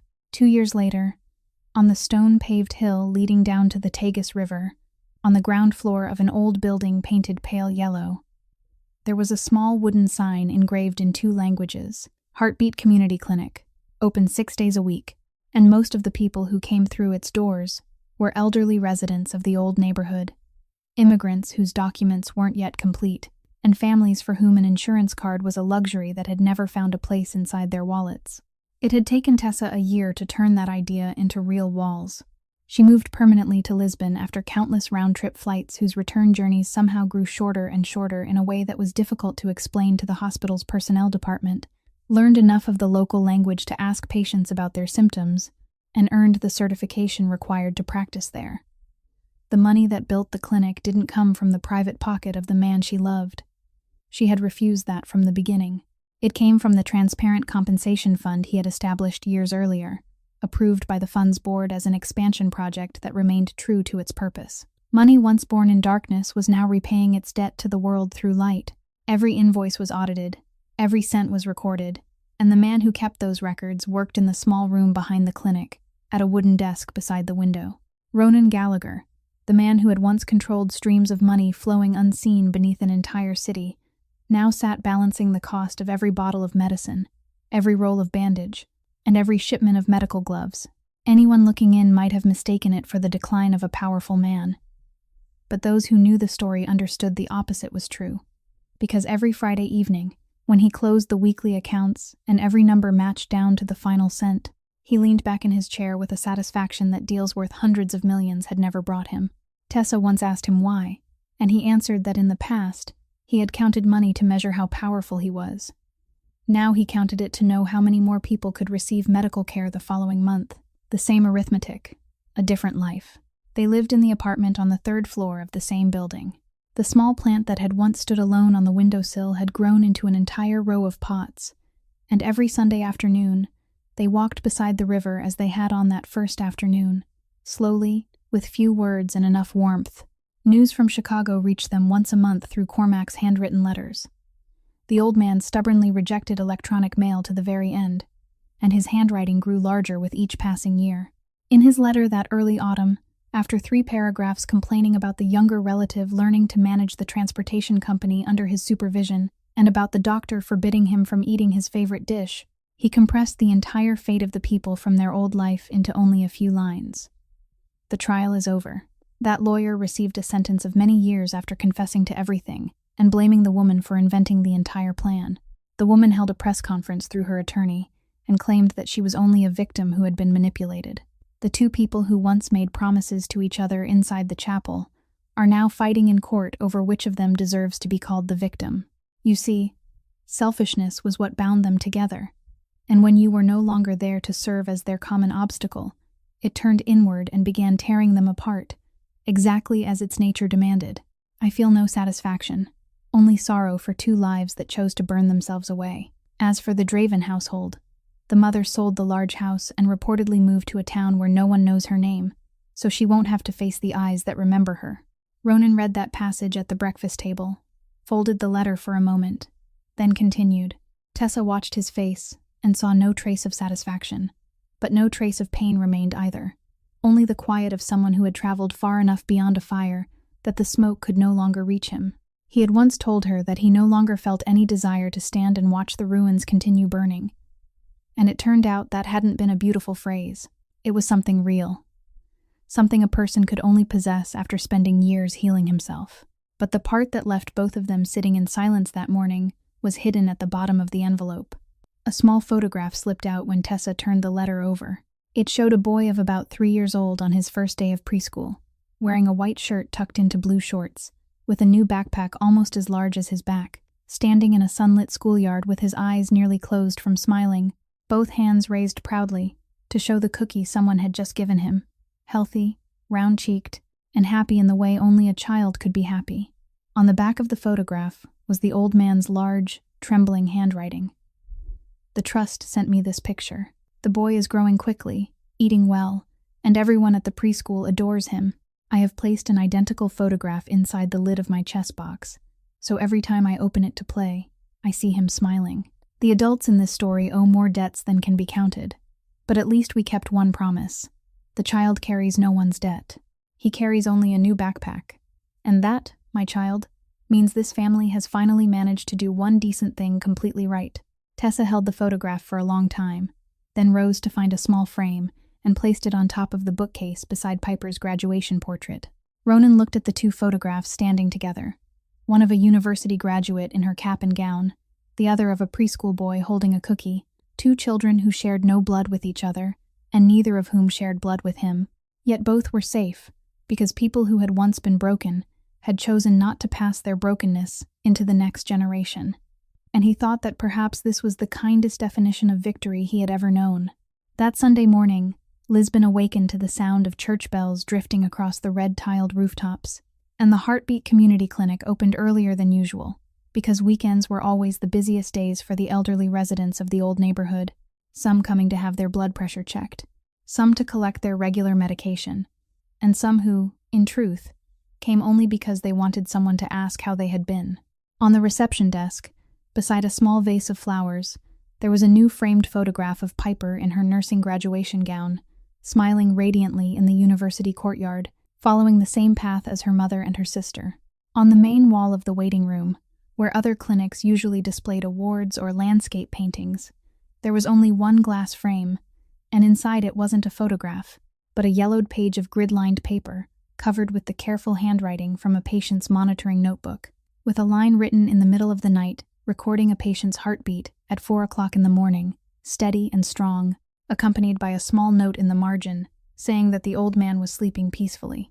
From time to time, a curious patient would ask why a clinic displayed an old sheet of paper with such honor, and the man who kept the accounts in the room at the back, when he happened to be there, would look up and answer in the local language with an accent that was still imperfect, though his eyes were absolutely clear, because that was the first time I understood that the thing broken inside my house had never been my uncle's heart.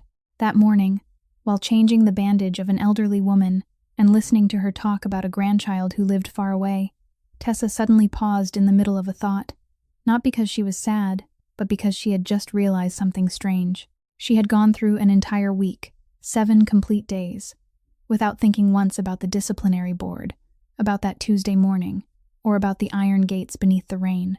Not once. The absence of that pain had arrived without warning. It hadn't come during a moment of victory, with no trumpets and no celebration. It had simply come quietly and sat beside her life like an old friend visiting without needing to knock, and she understood that this was what true healing looked like. It wasn't the day we won our case. It was the day we forgot to check the wound. This story would be told many more times, about the photographs covering an entire mansion, about a powerful man who chose documents instead of gunfire, about an old man who pretended to lose so that he could win. But if anything should remain after all of it, perhaps it would be these 3 simple truths. Power without a conscience is nothing more than fear wearing a suit. The people in this story once made others tremble, but in the end, all they ever possessed was the fear of other people, never their respect. And when the suit was stripped away, nothing remained beneath it. A home isn't measured by the number of rooms it contains, or the value written on its documents, but by whether anyone inside it sincerely counts another person's heartbeat. A mansion beside the lake can be emptier than a small rented room if the people in the mansion count only money, while someone in the rented room remains awake, waiting to hear a loved one's key turning in the lock after a late night. And the truth isn't a weapon of revenge, as many people believe. The truth is a pulse returned to a life that seemed to have stopped. It restored a nurse's license, returned clarity to an old man, gave a man the ability to sleep behind an unlocked door, and gave all of us back the belief that living honestly has never been foolish. Sometimes it simply requires a little more patience. If this story touched something in your heart, please press the like button and share this video with those who also believe that the truth will always find its way home in the end. Please subscribe to our channel so you won't miss the compelling stories we share every day about quiet strength, the human heart, and the moment justice calls someone by name. And how did today's story make you feel? Which moment moved you most deeply? If you were Ronan, what would you have done? Please share the feelings from the deepest part of your heart in the comments. We sincerely hope to read every line you choose to share with us. Thank you for staying with this story until its final moment. We wish you and your family lasting good health, a joyful life, and peace and serenity every day. Goodbye, and we will see you again in the next video.